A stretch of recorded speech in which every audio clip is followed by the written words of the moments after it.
It's been almost 1 year since we moved into our 1840 farmhouse, and last week we started our first major renovation in the house.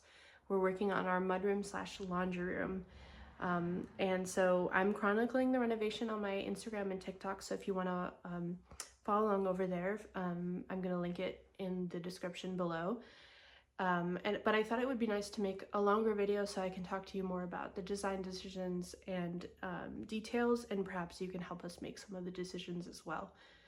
So I'm going to go over kind of the issues with the space, what we're planning to change or what we've already changed, and then go a little more deeper into the design, some of the decisions we still have to make. First of all, yeah, it's our mudroom slash laundry room. This room is right off of the kitchen. The two rooms flow into one another. And there's the front entrance to the house and then also side entrance. So you come through the side entrance and you're in the mudroom. This room is just very lacking in storage, and it had 2 storage drawers, but it just wasn't enough for us. And then the current washer and dryer just take up a lot of the space of the room. So we really want to optimize the storage in the space and also just free up some of the floor plan by stacking the washer and dryer.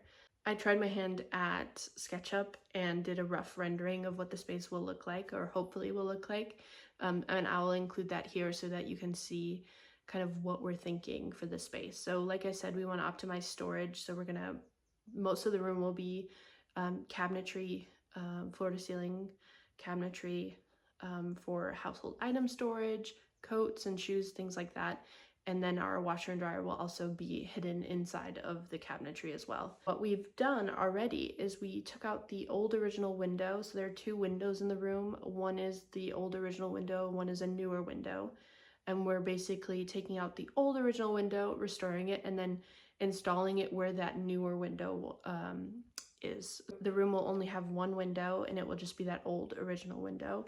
And then the plumber came and moved the plumbing for the washer and dryer hookup, and that will be basically in front of where the old window once was. And then it will again be tucked inside the cabinetry. We took out the linoleum flooring, and then we discovered the original floorboards. Most of the house has the original floorboards, so we'd like to keep that consistent and just use them in the space. But that's essentially it. This week the electrician will come, and we're gonna have the electric for the washer and dryer set up, and then we will have canless recessed lights put in the ceiling, as well as a few other small electrical things. We also would love to have cabinet lighting for the coat and shoe storage side of the cabinetry. And we're going to continue working on the flooring this week and hopefully finish it. Let's talk about some of the design details now. So I ordered these color cards last year from the Little Green Paint Company, and you can order these online for free. And they're just samples, small samples of their paint colors, and they just have the most beautiful curated paint colors. These are free, so you can order them online and then see kind of what the paint looks like, and then from there you can buy some sample pots. So I ordered these last year, and when we originally bought the house, I really thought we would do like a light blue cabinetry color in the 2 spaces. So this would be the kitchen and the mudroom. Since they flow through to one another, I really want to keep them consistent across both spaces. So the light blue would have been for the cabinetry in the kitchen as well as the cabinetry in the mudroom.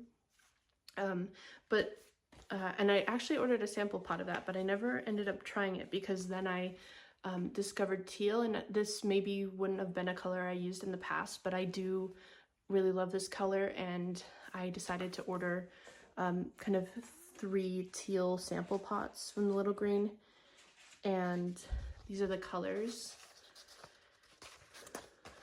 So the first one is Ambleside, and this is a color that's inspired by Beatrix Potter's cottage in the Lake District, which we went to in April and we visited, and then we came back and discovered this paint color. So I would really love to use this in the house somewhere. I'm not sure if it's right for this space, just because in certain lighting it can kind of read more gray, kind of like a charcoal gray, and I kind of want more of a saturated color than that. But I do love this color. The next one is Pleat, And this is kind of like a middle ground color between the two. These two definitely lean more green. This one is more blue, but this color I would say is more of a middle color. So this is Pleat, and also a really beautiful color. And then this is Tea with Florence, which is the one I'm leaning towards just because it has that more of a saturated bright color.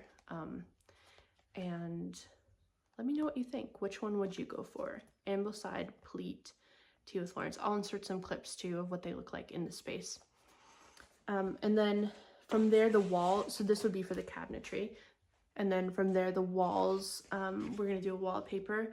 This I ordered from Wallpaper Direct, and I think I ordered the wrong colorway because they have 3, and this one is more of the gray background, and I really wanted the cream background one. So that one I ordered, and it's coming. The sample is coming, but you can still kind of get the idea of what the wallpaper would be like. This is kind of like a palm leaf feather kind of effect, and then obviously these sides would line up and you'd have the same thing on the mirror image. Even though it's kind of the wrong color, I think it's going to work fine with any of these paint colors.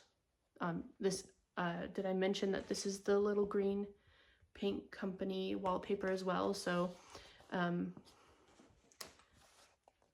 so they should work really nicely together. And then so that would be for the walls, but then for like the trim, the baseboards around the window, I ordered Silent White, three different ones from Little Green, and Silent White Deep, Silent White Mid, and then Silent White. And I'm leaning towards this for the baseboards, the trim, the molding around the windows, and then this for the door and ceiling. I'm still have to kind of think on this a little bit because, like I said, I want them to match, the mudroom and the kitchen to match. So we also want to do tongue and groove paneling for the backsplash in the kitchen. So I would like to do one of these colors, but I just don't know what combination. Let me know what you think. I do really like, I do really think that all of these colors work well together, and so I don't really think that will be an issue, but it's just a matter of preference. The other thing that we'll add in the space is a Roman blind.